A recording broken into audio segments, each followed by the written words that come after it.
Hai Pak Teguh. Ah, Damang Pak Iya, Ajay. Saya ingat Pak Ajay di Bandung kan? Silakan Pak iya Ajay. dulu pernah Bandung, sekarang di Jakarta Pak. Oh di Jakarta, oke silakan Pak Ajay. Oke. Iya, iya Pak. Pak Teguh kan tahu saya sebetulnya newbie, enggak newbie banget sih, baru 6 bulanan. Oke. Eh, dan saya kan selalu mau ikut ajaran Bapak di mana value investing. Oke. Dan salah satu faktor yang penting kan price earning ratio Pak. Oke, ya, oke. Nah, belakang ini kan saya lagi belajar tentang price issue ratio. Kalau memang lagi rendah, berarti kan layak dikoleksi. Tapi yang saya bingung tuh mau pegang jadi berapa. Memang Pak Teguh pernah ajarin, ya, ada rumusnya. Tapi kalau saya lihat prakteknya, contohnya banking aja, banking semua saham kan ada P/E ratio cuma 45, ada yang kayak BCA 30, ada BNLI ada 80, bahkan ada 100 kali PE-nya. Dan kalau saya lihat volumenya, tradingnya itu regular aja, jadi nggak ada sesuatu aneh gitu. Betul. Jadi kok bisa BNLI 80 tapi BCA 30 PE-nya. Jadi yang mana layak, apakah BNLI udah mahal, apakah BCA masih murah atau bagaimana? Jadi saya minta penjelaskan. Apalagi kalau di luar negeri misalnya Tesla bisa P/E ratio-nya 1000. 1600, 1500. 1500 Iya, betul. sempat waktu puncaknya 1600, Pak. Heeh. Dan pada saat itu saya compare sama Mercedes, ya dua-duanya kan kalau Tesla new economy, kalau Mercedes kan old economy. Mercedes aja 600 P/E-nya. Oke, oke. Jadi bingung saya, kita pegangannya P ratio yang mana gitu, Pak. Oke, saya jawab aja. Ya. Iya. Oke, pertama begini. Dan ini edukasi ya, jadi teman-teman harap mendengarkan. Valuasi saham itu ada tiga, Pak. Indikator yang kita gunakan untuk menghitung valuasi itu ada tiga. Dan Oke. saya urutkan berdasarkan ininya. Pak Haji, mohon matikan dulu mikrofonnya. Ya. Nah, eh, ada tiga. Yang pertama adalah PBV, Price to Book Value.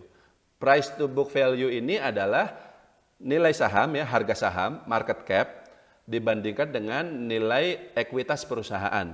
Atau harga saham dibandingkan dengan nilai buku, book value dari saham. Kalau misalnya nilai bukunya 1000, harga sahamnya 1500, berarti kan PBV-nya 1,5. Seperti itu. Semakin tinggi, semakin mahal. Semakin rendah PBV, semakin murah. Ukuran kedua setelah PBV adalah PE ratio itu. PE ratio, PER ya. Price to earning ratio. Kalau PBV lihatnya ekuitas, kalau PE ratio lihatnya laba bersih perusahaan. Rumusnya bagaimana? Ya laba per saham ya, misalnya Rp100, harga sahamnya 1000. 1000 dibagi 100, 10 ya berarti PI-nya 10. Semakin tinggi ya berarti semakin mahal juga. Nah, semakin rendah semakin murah. Yang terakhir adalah dividend yield. Harga saham 1000, dividennya dibayar kemarin Rp50 per lembar saham. Berarti yieldnya 5%. Semakin besar yield ini, semakin murah sahamnya. Ya, seperti itu. Jadi kalau yield kebalikannya dengan PBV atau PER. Kalau PBV sama PER semakin rendah angkanya semakin murah sahamnya. Tapi kalau yield semakin tinggi yieldnya semakin murah seperti itu. Tapi yield kita jarang pakai, kenapa? Karena tidak semua emiten di Bursa Efek membayar dividen. Malah sebagian besar tidak bayar dividen. Jadi yang bayar dividen itu hanya itu-itu saja, BCA, BRI, PTBA, Bank Jabar, Bank Jatim. Sebagian besar, Inco, segala macam nggak bayar, atau kalaupun bayar terlalu kecil dividennya, jadi nggak bisa kita hitung yieldnya juga. Nah, untuk PE ratio sebenarnya juga sama. Kita lebih sering pakai PBV daripada PER. Kenapa? Karena PER ini sebenarnya hanya berlaku untuk perusahaan yang perolehan laba bersihnya konsisten dari waktu ke waktu. Sedangkan sebagian besar emiten di Bursa Efek, laba bersihnya itu tidak konsisten. Kadang naik, kadang turun. Bahkan kadang minus alias rugi pada tahun-tahun tertentu. Nah, berbeda dengan PBV, Pak. PBV itu misalnya PBV tahun kemarin 1000, ya. Laba bersihnya tahun 2019, kita sebut perusahaan namanya A ya, perusahaan A. Laba bersihnya tahun 2019 Rp200. Ekuitasnya 1000. Berarti memasuki tahun 2020 ekuitasnya itu naik menjadi 1.200 karena ada laba bersihnya itu ditambahkan ya. Jadi perusahaan tidak bayar dividen. Laba bersihnya menjadi saldo laba. Nah, tahun 2020 ya, labanya dia karena efek resesi yang tadinya Rp200 turun menjadi Rp100. Tapi bagaimana dengan ekuitasnya? Ya tetap naik. Dari tadinya 1.200 menjadi 1.300. Kan yang penting labanya tetap positif. Kalau labanya negatif alias rugi, baru ekuitasnya akan turun. Tapi selama labanya masih positif, meskipun laba itu turun, ekuitasnya tetap akan naik. Karena labanya tadi dari 200 turun menjadi 100, maka ekuitasnya dari tadinya 1.200 tetap naik menjadi 1.300. Ngerti ya? Jadi ada tambahan saldo laba seperti itu. Nah, tapi ada tapinya. Karena tadi labanya 200, harga sahamnya misalnya 1.000. Karena labanya 200, harga sahamnya 1.000, berarti pernya berapa? 5 kali kan? 1.000 dibagi 200. Tapi tahun 2020 labanya turun dari 200 itu menjadi 100. Harga sahamnya tetap sama 1.000. Sekarang pernya jadi berapa? Jadi 10, Pak. Jadi 10. Artinya apa? Per ini bisa sangat fluktuatif. Karena tergantung laba bersih yang juga bisa sangat fluktuatif. Beda dengan PBV.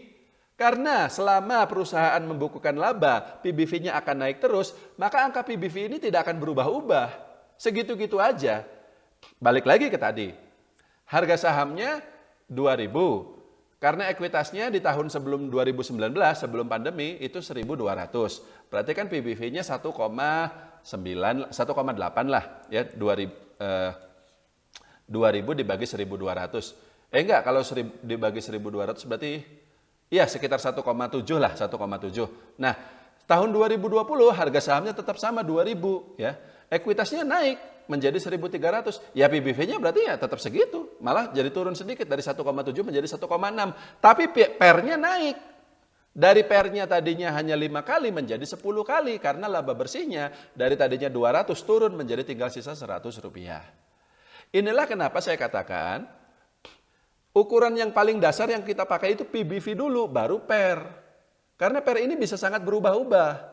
PBV enggak. Selama perusahaannya tidak rugi, PBV ya akan segitu-gitu saja karena ekuitasnya naik terus gitu. Ya lain ceritanya kalau perusahaan sampai rugi. Tapi kan pada resesi kemarin rata-rata dari BCA segala macam labanya turun saja tapi tidak sampai rugi kan. Seperti itu. Inilah kenapa BCA PR-nya saat ini mencapai 30 kali karena tahun 2020 kemarin labanya turun.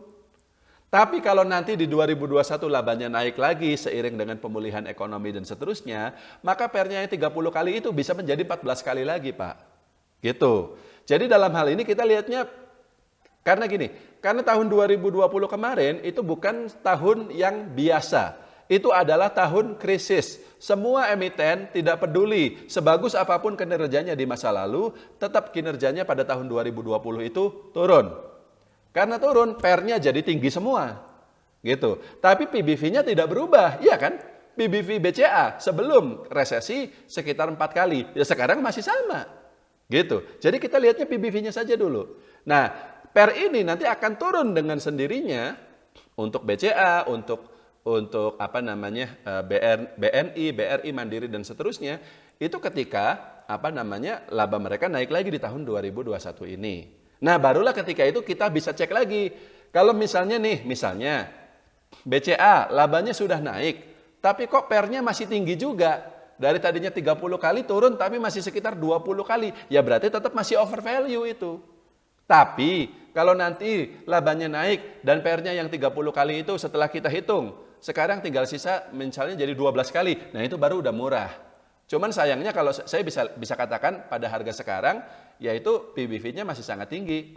PR-nya yang 30 kali itu, kalaupun nanti labanya naik lagi, tetap meskipun turun, tapi masih sekitar 20 kali. Jadi masih mahal juga.